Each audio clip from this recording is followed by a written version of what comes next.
Donc pour le bucket, c'est définitivement le morceau le plus gros de notre modèle.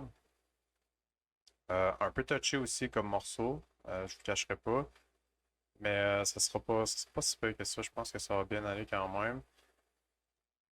Donc on commençait par tasser ces supports-là. On va les faire en dernier. Donc là, comme toujours, le défi ici, ça va être de bien séparer nos éléments. On va commencer tout de suite par enlever ce que j'appelle les caps, là, c'est-à-dire les morceaux sur le dessus ici. Ça, eux autres, on va vraiment les séparer, les mettre à part, là, on n'en aura pas de besoin.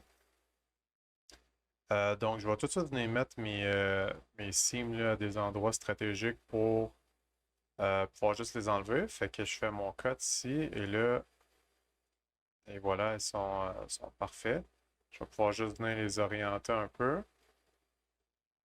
Quoique, non, en fait, je vais faire mon orientation en fin parce que ça risque de changer à mesure que j'unwrap le reste du mesh. Maintenant, pour la suite, ce que je vais faire, c'est que je vais prendre ces espèces de gros panneaux-là, ces grosses faces-là. Je vais les séparer, donc autant celle-là à l'intérieur que celle-là à l'extérieur ici, je vais les séparer du reste. Pour ce faire, je vais venir tout simplement assigner mes seams, là. Donc, pour celle-là extérieure, je peux venir sélectionner le seam ici. Et là, je vais venir faire la même chose en fait pour mon signe ici. Je croyais que je l'avais fait, mais il faut croire que non. Et là, ça vient sélectionner, vu que j'ai mis un signe ici pour couper mon handgun, là, ça vient sélectionner, donc il faut juste le désélectionner. Je vais venir faire mon cut. Et là, maintenant, je me retrouve avec ces morceaux-là, en fait, qui sont séparés. Et eux autres sont parfaitement wrappés. Je peux les laisser comme ça. En fait, je vais les tasser ici avec mes autres morceaux. Bon, là, ces morceaux-là ici, c'est eux autres qui vont être un peu plus touchés à faire. Comme on peut voir, en fait, c'est que c'est un morceau qui part d'en arrière ici et qui se ramène jusqu'en avant. Il n'y aura pas de solution élégante pour unwrapper ces morceaux-là. On va être obligé de mettre des seams. Euh, donc, pour commencer, je vais mettre un seam qui va séparer ces morceaux-là en deux. Donc, je vais faire pareil ici de l'autre côté. Puis je vais tout simplement venir faire un cut. Donc là, maintenant, je vais me ramasser avec quatre morceaux distincts. Je peux venir faire un unfold là, juste pour avoir une meilleure idée de ça avec quoi je travaille. Bon, Maya a crashé. Bienvenue sur mon desktop. Donc, on va le repartir. On n'a pas trop le choix. Alright, donc, ce que j'ai fait après avoir arrêté la vidéo, là, c'est que j'ai fait des tests pour savoir pourquoi ça crashait. Ça crashait toujours quand que j'essayais de unfolder des composantes spécifiques, là, particulièrement là, ces côtés-là intérieurs là, avec ces faces-là extérieures. Pourquoi ça fait ça, j'en ai sincèrement aucune idée. Ça fait juste ça. Ceci dit, bon, ben là, j'ai réussi à régler le problème en séparant tout. Et ensuite, là, si je viens faire des unfold, ben là, ça fonctionne bien. Donc voilà, notre problème est semi-réglé. Ceci dit, là, on n'a vraiment pas fini notre travail. On va venir ajouter des seams ici. Euh, Pas sur ces morceaux-là, les autres ils sont corrects. Mon layout a changé un peu là, parce qu'il a fallu que je refasse le processus. Donc, je peux venir me faire un cut comme je fais d'habitude. Et là, ben, excusez-moi, comme vous en doutez, ça l'a tout séparé en trois, là, mes composants. Bon, presque toutes mes composantes. Et voilà. Donc, là, maintenant, si je viens faire un unfold ici, voilà, tout est beau. Là, ça fait beaucoup de signes.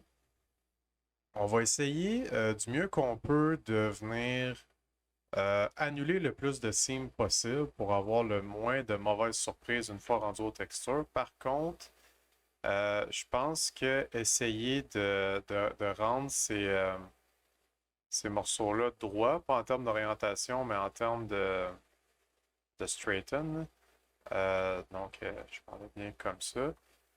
Je pense que si on essaie de faire ça, on risque de se tirer un peu dans le pied parce que ça, moi, ça risque de déformer beaucoup nos UV, mais on pourrait être surpris, on peut aller voir.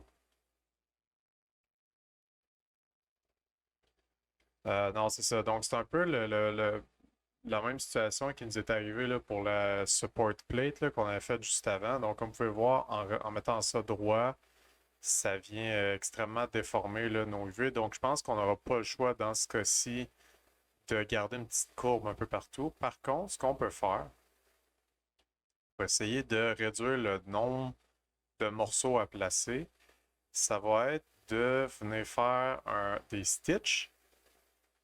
Sauf que comme vous pouvez voir, je ne fais pas de stitch en bas ici, parce que si je viens en faire, probablement, ça risque de ne pas fonctionner. Exactement. Donc, je peux venir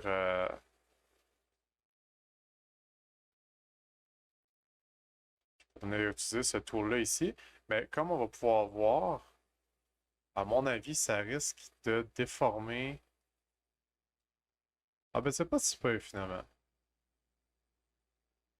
C'est vraiment pas si peu. Je pense qu'on va le laisser de même. On va tout stitcher ça d'un bout. L'orienter pour que ça soit droit. Et voilà. Et là, j'ai un morceau qui est fait. Presque fait. On va juste venir aligner ça ici, ce morceau-là.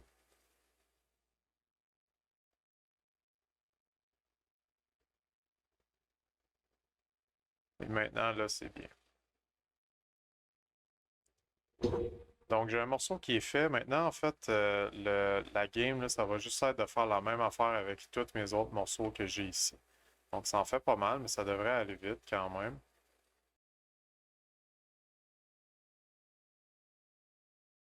Alright, maintenant c'est fait. Peut-être pouvoir rassembler ça un peu plus.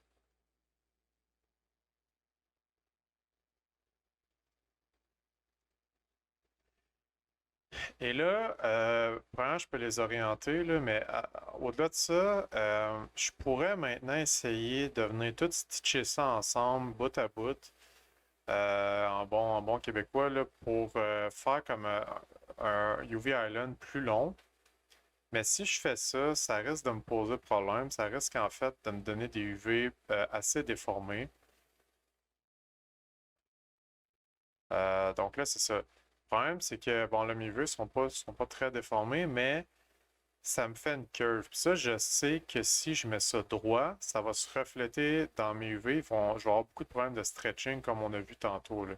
Donc, même que tu sais, c'est vraiment pas élégant. Fait que dans ce cas-ci, je pense que stratégiquement, je suis mieux de garder des seams dans les coins comme ça.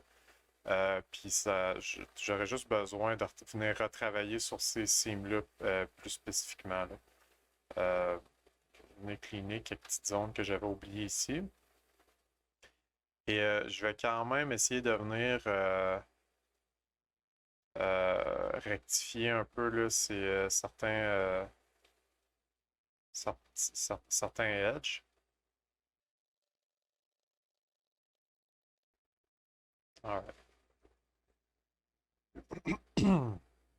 Pardonnez-moi. Donc, cette section-là du bucket est faite. Et là, si je viens regarder, là, faire un petit sanity check, tu sais, j'ai pas l'air d'avoir trop de stretching et j'ai pas trop de seams non plus. Ou les seams que j'ai sont pas dans des endroits critiques. Donc, je trouve que c'est vraiment un travail, c'est un bon travail. Maintenant, même principe, en fait, là, on va venir faire un peu le même travail sur ces supports-là ici. Et je pense qu'on va vraiment utiliser un peu la même technique qu'on vient de faire pour cette zone-là. Donc, c'est-à-dire mettre les seams en bas ici et venir mettre un seam sur la longueur ici. Donc, à l'intérieur, coller aussi que ça va être beaucoup moins évident. Je peux venir faire un cut et je vais venir faire des cuts sur ma face là, qui est sur le bout ici.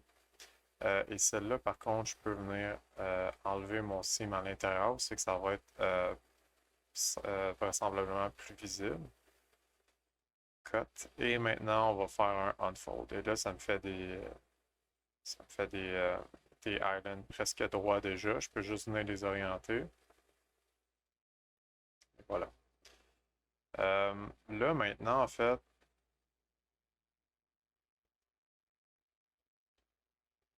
je pense que ce que je vais faire,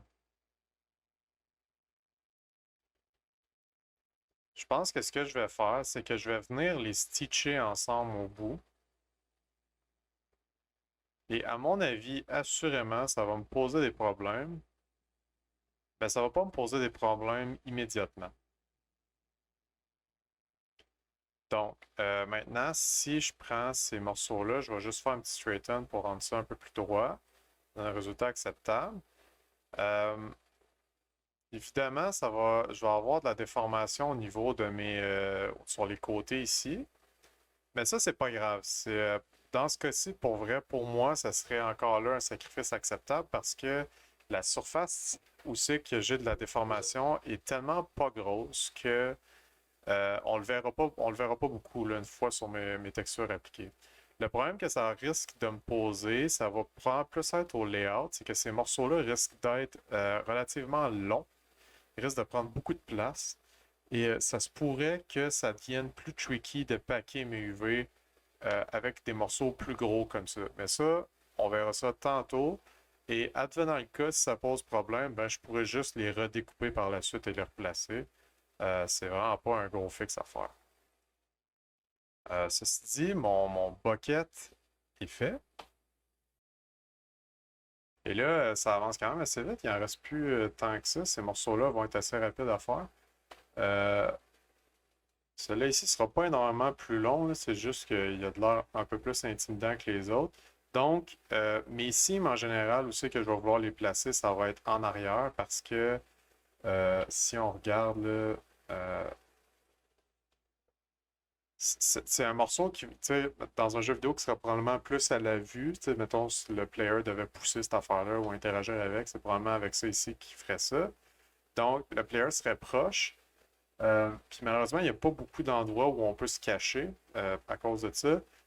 Donc, on fait juste du mieux qu'on peut. Puis je pense que dans ce cas-ci, ça serait de mettre les cimes à l'arrière de la roue, où c'est que la caméra se rendrait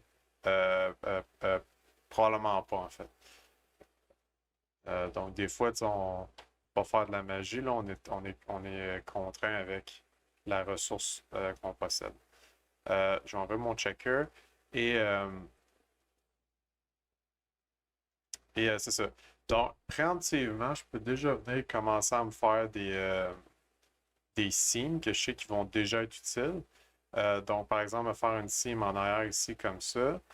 Euh, je peux venir m'en mettre ici sur ces espèces de rings-là ici, parce que ça, je vais les séparer du reste de mes handles.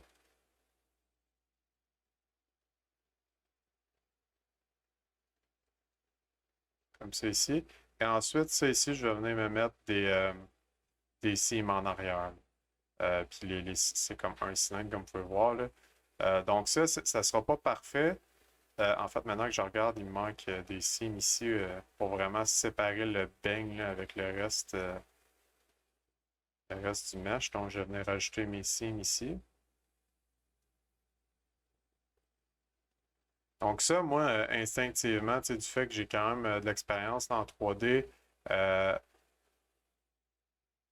tu sais, je sais déjà aussi que stratégiquement, c'est un bon placement de sim qui va être rentable. Fait que même si j'arrive et je fais un unfold sur ça, même si c'est pas parfait, ça va déjà avoir fait une partie de la job pour moi. Puis ça, c'est un peu comme je dis tout le temps, là, je vais être tannant, mais c'est comme un peu avec l'expérience là, que cet œil-là se développe. Mais comme vous pouvez voir ici, là, le rond, en fait, les ronds, euh, ils sont wrappés là, presque parfaitement. En fait, j'ose pas dire parfaitement, mais peut-être même pas loin de ça. C'est assez parfait, là. Il y a juste le bout ici qui pourrait être un peu plus droit. Fait que, tu sais, ça, je pense que si on fait un straighten là-dessus, là, c'est un peu plus long quand que c'est des trucs ronds avec plus de poly comme ça, mais tu sais, ça me fait un job parfait, là. Fait que, tu sais, ça, c'est déjà fait. Puis si je me trompe pas, là, on va avoir de quoi d'assez similaire avec les cylindres au milieu, comme ça ici, là. Euh, ça, je pense même que j'aurais même pas besoin de faire un straighten. Je pense que juste en faisant une orientation, ça va être parfait. Si je m'approche un peu, là, pas l'air d'avoir trop de problèmes. Lui, il est pas très droit. Je sais pas si c'est parce que j'ai oublié de. Non, il est juste vraiment pas très droit. Donc, tu sais, on peut voir là, ici quand il y a des pixels décalés de même, là, ça veut dire que c'est pas droit. Je vais venir faire un straighten et là, tout est beau. Fait que ceux-là ici sont faits. Bon, maintenant, on rentre dans le un petit peu plus compliqué, mais c'est des cylindres, hein. Fait que, tu sais, des cylindres, je pense que je l'ai déjà mentionné dans la vidéo, là, c'est ce qu'il y a de plus simple à unwrapper parce que souvent, c'est 2-3 seams max. Donc, si on commence ici, excusez-moi pour l'orniflage. Si on commence ici, ben là, c'est un cylindre comme on a déjà fait plus tôt, là. Donc, on peut tout simplement venir faire un unfold ici et venir faire une orientation. Donc là, comme vous pouvez voir, ce morceau-là, il est déjà fait. Maintenant, si on continue notre chemin, ici, lui, je vais venir mettre son edge, son seam en fait ici. Comme on a déjà mentionné, des fois, ça l'aide un peu à rendre le processus d'unfold puis de straighten plus rapide. Le même principe, faire un orient. Et c'est tout le temps la même chose là, parce que là, ensuite, je m'en viens ici, puis c'est encore une fois un cylindre là, qui est légèrement plus. Ben, il n'est même pas plus complexe, c'est juste qu'il y a deux bevels de plus. Je vais faire les deux en même temps là, parce que lui, en fait, il va être simple. Là, ça va être deux bevels là, puis un seam en dessous, qu'on va essayer de camoufler le plus possible. Cut. Et là, si je repasse là-dedans, ça va tout se déplier parfaitement. Comme ça ici. Et je viens de faire ça ici, mettre ça tout droit. Et voilà, mes deux gros cylindres sont faits. En plus de mes deux petits ici. Et là, les deux petits cylindres qui restent, c'est exactement la même chose que ça. Là. Je le sais parce que me suis basé de celui-là ici pour faire ces deux-là. Donc, je vais tout simplement venir mettre mes seams aux endroits, des endroits similaires. Cut. Faites les deux en même temps pour aller plus vite. Et ensuite, faire un orient.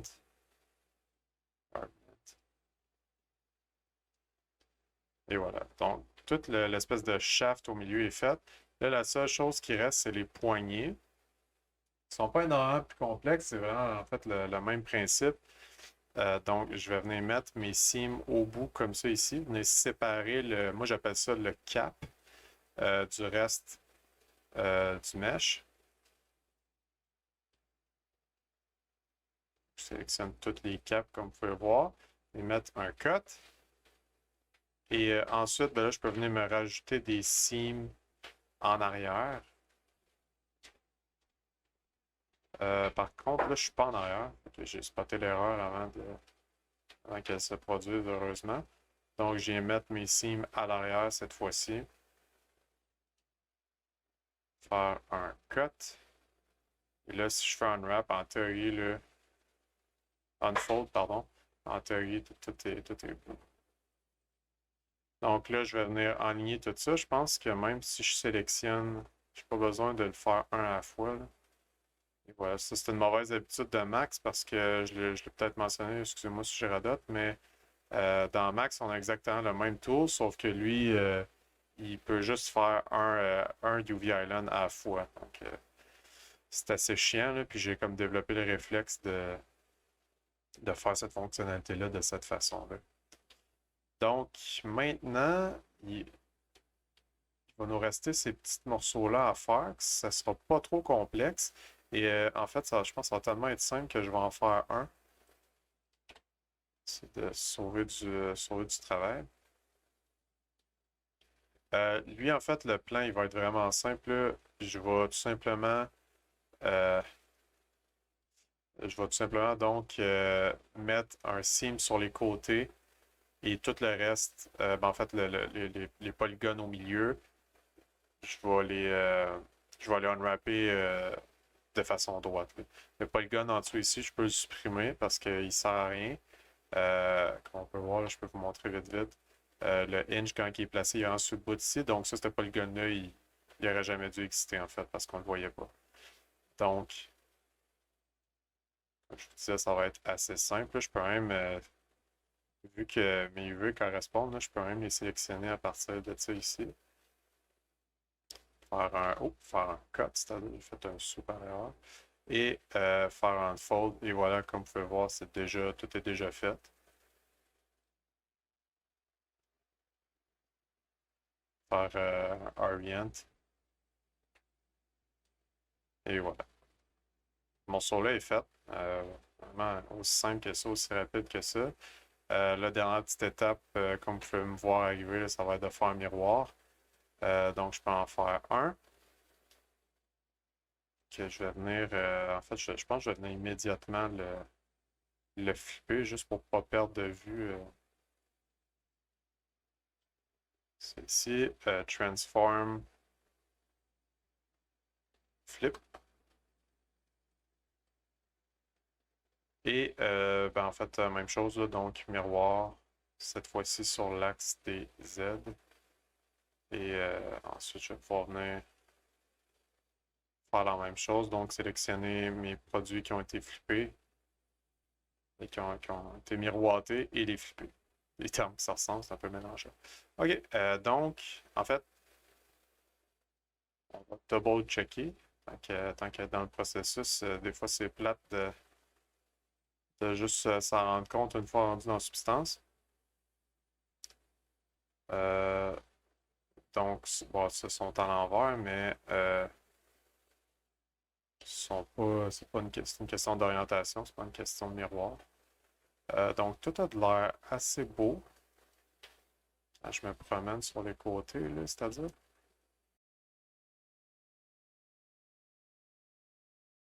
Alright, donc ma confirmation visuelle est faite. Tout est beau. Les hinges sont faits. Et finalement, un peu bizarre, on va enlever. Je vais pouvoir conclure avec ces hinges-ci. Alright, donc les derniers morceaux qui restent. Encore une fois, là, je ne vais pas travailler. Je vais pas faire 4 fois la même chose, là. Ça ici, je vais les supprimer.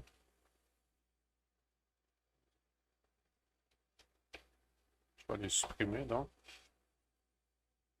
C'est pas pourquoi ils se sont pas supprimés. Donc, ça, de la façon dont je l'ai fait, je l'ai construit là, de façon intelligente, là, pas que je dise que je suis intelligent ni rien, mais dans le sens que je l'ai fait pour que ce soit pas chiant, premièrement, que ce soit bas en termes de polygones, et aussi pour que ça soit facile à unwrapper. Donc, euh, ces 4 composantes, les vis, ça va être le plus rapide à faire, le plus facile à faire même.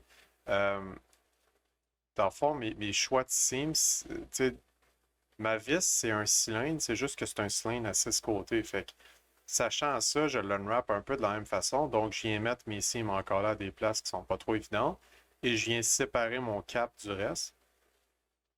Donc là, si je fais un cut et que je viens faire un unfold, là ensuite, je peux venir mettre ça droit, là, venir bien l'orienter. Je vais faire pareil ici avec mes vis. Comme ça. Ben, tu sais, mes vis sont déjà faites. Fait qu'il nous reste juste 2 composantes à faire. Celle-là ici, ça va être un peu le même principe que le hinge qu'on vient de faire, c'est-à-dire que je vais vraiment séparer les polygones du centre des polygones sur le bord, là, sur les côtés, sur le profil, peu importe.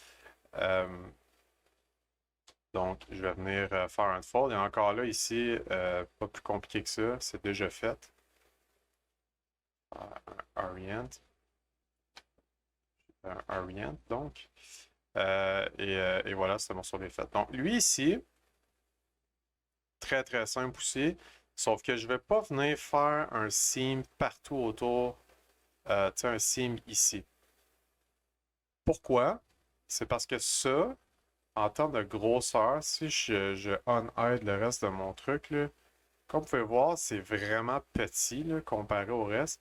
C'est que, tu sais, faire des sims, c'est bien beau, là, mais quand on se ramasse avec 1 milliard de microscopiques faces à placer dans pardon, à placer dans un layout de UV, là, ça devient fucking chiant à faire, je vous le dis, là. Puis, pour vrai, ça va vous nourrir non seulement en termes de temps et d'énergie, mais aussi ça va vous nourrir rendu au texturing. Parce que à place de partager, mettons, 5 pixels pour un objet au complet, c'est que vous allez avoir 5 objets qui vont prendre une fraction d'un pixel. Fait que ça va juste faire de quoi de blurry dégueulasse. Euh, Encore là, ça c'est peut-être plus quelque chose qui va être plus facile à comprendre une fois rendu dans la substance, là, mais pour une pièce qui est petite de même, euh, en fait, je vais juste venir faire des cuts sur le côté, puis je vais tout garder ça dans un pain. OK? Bottom line, c'est ça, là. Je vais tout garder ça dans un pain, mais je vais quand même m'assurer que ce soit bien déplié. Fait que, tu sais, là, par exemple, si je le grossis comme ça, on peut venir voir. Et, tu sais, c'est très bien déplié, là. Là, ça a l'air croche parce que ben, ça l'est, évidemment. Mais, tu sais, si je mets ça, tout est bien droit.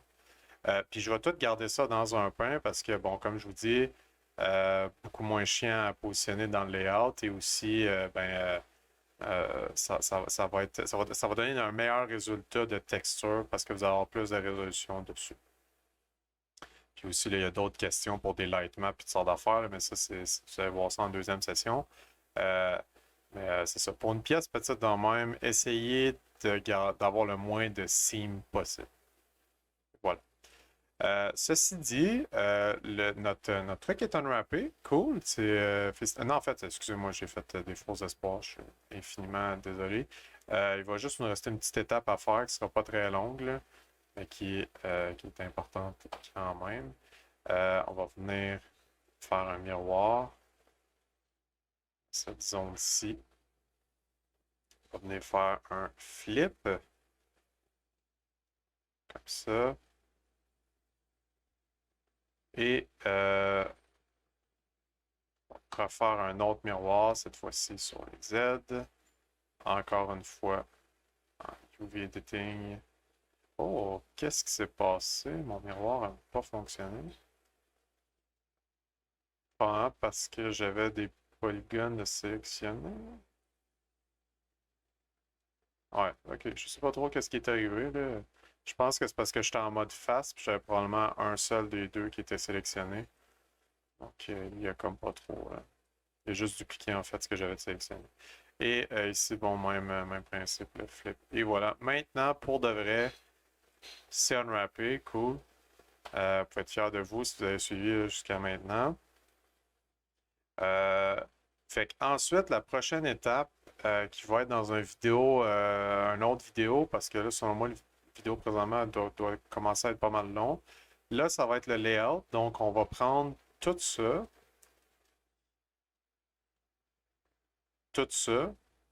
puis on va tout venir placer ça. On va tout venir placer ça sur une tuile pour que ce soit optimisé et que ce soit prêt à être texturé. Donc, félicitations, ça a suivi jusqu'ici et on se voit dans la prochaine vidéo. Bye bye!